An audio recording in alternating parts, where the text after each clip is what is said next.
से सोचते होंगे या कभी विचारते होंगे, लेकिन अगर हम बहुत गहराई में जाएंगे तो तब हमको एहसास होगा, ये महसूस होगा कि कितनी चुनौतियां और कितनी कठिनाई होती। जब 9 साल के बच्चे को, 6 साल के बच्चे को जिंदा दीवार में चुन दिया गया, ईंट गारे पत्थर रख दिए गए, लेकिन उनके मुंह से आह भी नहीं निकली। वीर बाल दिवस हमें उन महान बाल वीरों का स्मरण कराता है जिन्होंने भारत की स्वाभिमान की रक्षा के लिए हंसते हंसते अपने प्राण न्यौछावर कर दिए। और उनका ये बलिदान न केवल भारतीय इतिहास बल्कि संपूर्ण विश्व इतिहास में भी वीरता और साहस की जब भी बात होगी, पराक्रम की बात होगी, धैर्य की बात होगी, जान की बाजी लगाने की बात होगी, तो ये उसका सर्वश्रेष्ठ उदाहरण होगा। इतिहास कहीं भी ऐसा साहस, ऐसी दृढ़ता और ऐसा धर्मनिष्ठ त्याग कहीं और देखने को नहीं मिलता। यदि हम वीर साहबजादों के जीवन पर दृष्टि डालें तो बाबा अजीत सिंह, बाबा जुझार सिंह, जिनकी आयु 17 वर्ष और 15 वर्ष, उन्होंने चमकौर के युद्ध में असाधारण शौर्य का परिचय देते हुए वीर गति प्राप्त की। वहीं दूसरी ओर बाबा जोरावर सिंह और बाबा फतेह सिंह, जिनकी आयु केवल 9 वर्ष और 6 वर्ष थी और उस समय सरहिंद के नवाब नजीर खान की अमानवीय जो ये यातनाएं थी, तमाम प्रकार की क्रूरताएं थी, अत्याचार था, उसके सामने उन्होंने समर्पण नहीं किया, हार नहीं मानी। और 26 दिसंबर 1705 को उन्हें जिंदा दीवार में चिनवा दिया गया था, लेकिन उन्होंने, नन्हे वीरों ने धर्म परिवर्तन स्वीकार करने के बजाय मृत्यु को स्वीकार किया। और उनके बलिदान और अदम्य साहस पर ठीक ही कहा गया है कि नेहाम बिच चुन चुन के ईटा रखियाम, पर साहबजादे डिगे नहीं, झुके नहीं। अर्थात नींव में एक एक करके ईंटें चुनी गई, लेकिन साहबजादे न तो डिगे न ही झुके। और जोर से चिल्लाने लगे कि धरो ईंटें, रखो गारा, चुनो दीवारें। इस प्रकार से उन्होंने उद्घोष किया। भाइयों बहनों, इन वीर साहबजादों ने ये सिद्ध करा कि स्वधर्म, राष्ट्रीय स्वाभिमान की रक्षा के लिए उम्र की कोई सीमा नहीं होती है। उम्र कभी आड़ी आने आती है। जब संस्कार हो, जब देश के लिए कुछ करना हो, धर्म की शिक्षा दी गई हो, संस्कार सिखाए गए हों। इतिहास में ऐसा उदाहरण दुर्लभ है जहां बाल्यावस्था में ही अत्याचार के विरुद्ध खड़े होकर कोई अपने प्राणों की आहुति दे दे। क्या उम्र होती, 6 वर्ष की। मेरा दृढ़ विश्वास है गुरु गोविंद सिंह जी और उनके परिवार के द्वारा सनातन धर्म और मानवता की रक्षा के लिए दिए गए इस अमर बलिदान को केवल हम ही नहीं, हमारी आने वाली पीढ़ियां भी कभी भुला नहीं सकती। भाइयों बहनों, आज जब हम साहबजादों के अद्वितीय बलिदान का स्मरण कर रहे हैं, उनको नमन कर रहे हैं, उनको याद कर रहे हैं, तो ये आवश्यक है हम उन शक्तियों को भी पहचानें जिन्होंने वर्षों तक सिख समाज के इतिहास, सम्मान और भावनाओं को आहत किया है। दुर्भाग्य से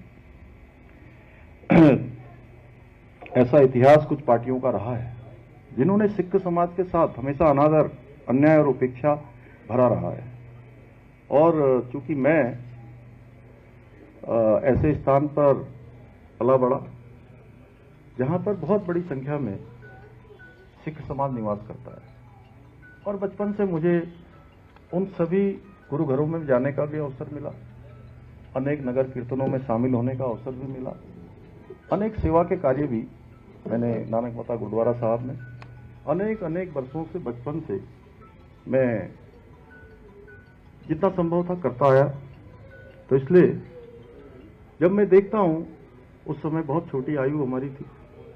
कौन भूल सकता है 1984 के उन सिख विरोधी दंगों को, जहां निर्दोष सिखों को जिंदा जला दिया गया, गुरु घरों को अपवित्र किया गया, माताओं बहनों के साथ जिस प्रकार की करतूतें की गई, उसका दंश आज भी सिख समाज झेल रहा है। और उस समय के दोषी लोगों ने न तो उस पाप के लिए कहीं पर माफी मांगी, कहीं सच्चे मन से उसको स्वीकार भी नहीं किया, न ही दोषियों को कभी सजा दिलाने की कोशिश की। क्योंकि आज ये पवित्र गुरु घर है और मुझे लगता है कि जब इतना महान वीरता का इतिहास, जब हम गुरु गोविंद सिंह जी का, उनके साहबजादों का, उनका स्मरण कर रहे हैं, तो यह भी हमारे स्मरण में आता है। इतना ही नहीं भाइयों बहनों, आज भी इनके डीएनए में जो सिख विरोधी सोच है वो आज भी समाप्त नहीं हुई है। पिछले दिनों आप सब लोगों ने देखा होगा, एक नेता एक पार्टी के, उन्होंने भरी सभा में जिस प्रकार से एक सिख समुदाय के हमारे एक व्यक्ति को जिस प्रकार से अपमानजनक टिप्पणी करी, उससे पूरे देश के अंदर सिख समाज आहत हुआ, आक्रोशित हुआ। मुझे भी पूछा गया तो मैंने यही कहा कि किसी को भी कोई भी इजाजत नहीं देता किसी को भी धर्म के नाम पर नीचा दिखाया जाए, किसी को समुदाय के नाम से नीचा दिखाया जाए। ये कोई पहली घटना नहीं है, बल्कि ये वही लोग हैं जो मंचों पर तो बड़ी बड़ी बातें करते हैं, सिखों की वीरता का गुणगान करते हैं, लेकिन जब भी इनको अवसर मिलता है उनकी आस्था, भाषा, स्वाभिमान पर प्रहार करने से कभी नहीं चूकते हैं। यही कारण है कि आज हमारा सिख समाज भी पूछ रहा है, क्या ये वही लोग हैं, क्या ये वही हैं, या क्या इनके लिए यही सिखों का सम्मान है। भाइयों बहनों, जिस पार्टी ने गुरु गोविंद सिंह जी के साहबजादों के बलिदान को इतिहास की किताबों से गायब रखा, और जब से वीर बाल दिवस प्रधानमंत्री जी ने घोषित किया, तो मेरे मन में एक प्रश्न आता था हमेशा कि ये इतने सालों तक इतिहास से इसको अलग क्यों रखा गया, इतिहास के पन्नों में पढ़ाया क्यों नहीं गया। क्या ये सामान्य बात है कि छोटे भाई, बड़े भाई दोनों एक साथ दीवारों में चुने जा रहे हों, 15 साल की आयु में, 13 साल की आयु में, 9 साल की आयु में, 6 साल की आयु में? वो इतना वीरता, इतना शौर्य, इतना पराक्रम केवल धर्म की रक्षा के लिए कर रहे थे। और इन्होंने हमारी जो आने वाली पीढ़ियां हैं, उन पीढ़ियों को भी अपने वीरों से अनजान रखने का काम किया।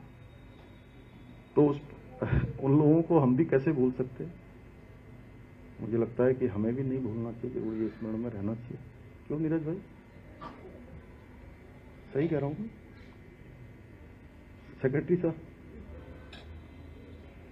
पर आज प्रधानमंत्री श्री नरेंद्र मोदी जी के नेतृत्व में देश में पहली बार वीर साहबजादों को उनका जो वास्तविक सम्मान था, वास्तविक इतिहास था, जो लोगों को पढ़ाया जाना चाहिए था, उसकी एक शुरुआत हुई है। और 26 दिसंबर को वीर बाल दिवस घोषित करके पूरे राष्ट्र को सिखों के गौरवशाली इतिहास से जोड़ने का काम हुआ है।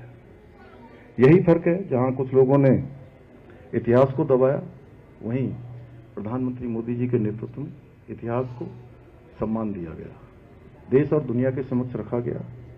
जहां इन्होंने सिखों को घाव दिए, वहीं दूसरी ओर भाजपा ने, मैं चूंकि इस पार्टी में काम करता हूं इसलिए नहीं कह रहा हूं, लेकिन भारतीय जनता पार्टी ने सिखों के गौरव को हमेशा पहचान देने का काम किया।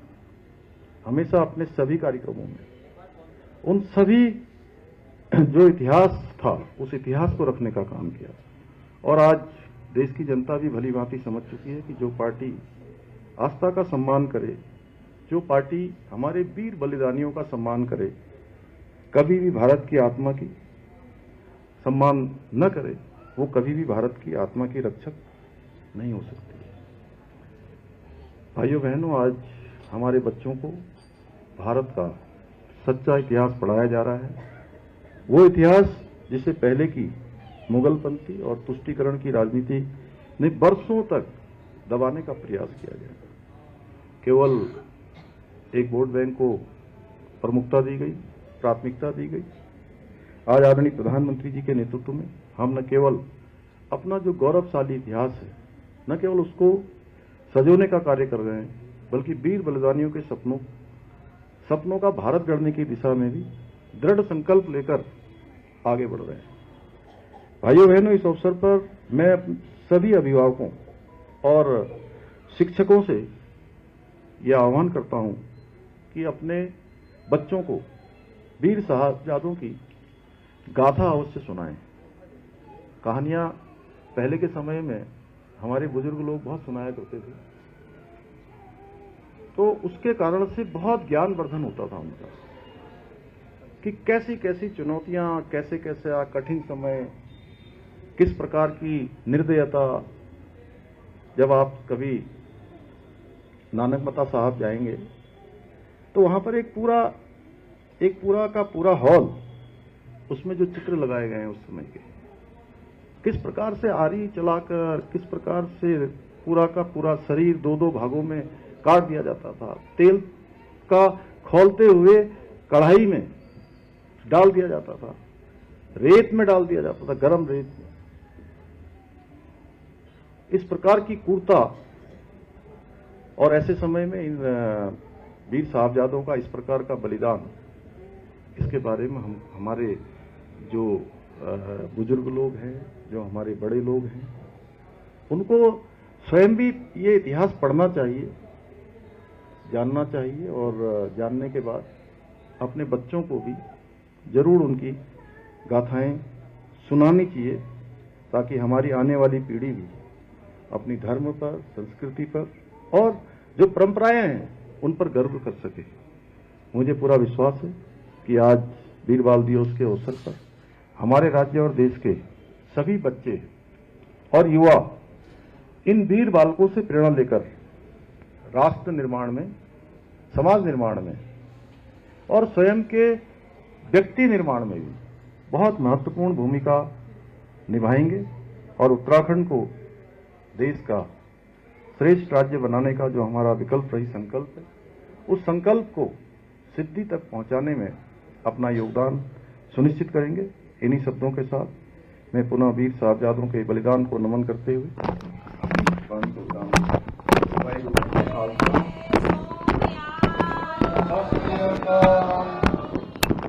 वाहेगुरु जी का खालसा, वाहेगुरु जी की फतेह।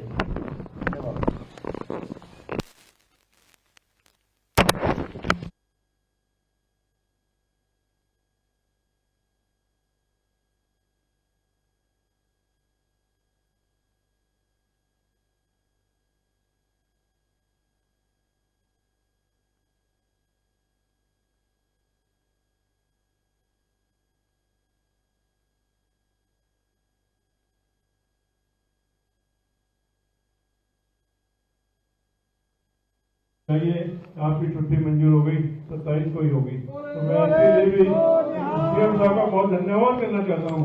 और सीएम साहब के पास हम जब भी किसी बात के लिए गए हैं, आज तक इन्होंने किसी बात के लिए सिखों को तो मना नहीं किया। ये इनके अंदर एक खूबी है, क्योंकि इन्होंने अभी बताया है कि मैं खदीमा में रहता और मैं वहीं का पला बड़ा हूँ। इनके अंदर वो चीज है, ये मैं खुद कह रहा हूँ, है कि इनके